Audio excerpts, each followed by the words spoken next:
আমাদের ভাই জনাব শরীফ ওসমান হাদি তার জন্য দোয়া খতনা কোরআন জিকির আজকার সম্পন্ন হয়েছে।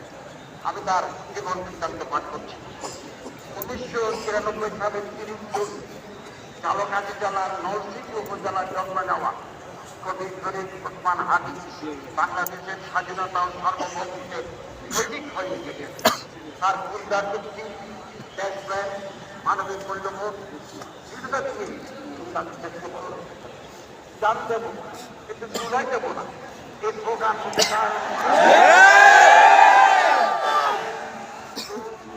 বাংলাদেশের মানুষের গণতান্ত্রিক অধিকার কেড়ে নেওয়া আওয়ামী লীগের বিরুদ্ধে জুলাই পরবর্তী বাংলাদেশের সাংস্কৃতিক মানে শহীদ হওয়ার জন্য প্রতিষ্ঠা করে গেলেন বাংলাদেশের সার্বভৌমত্ব বিরোধী কবিরা 12ই ডিসেম্বর দুপুরে জুমার নামাজের পর করে পাঠিয়ে করে 18ই ডিসেম্বর 2025 রাতে সিঙ্গাপুর জেনারেল হাসপাতালে শাহাদত পালন করেন ওসমান হাদি।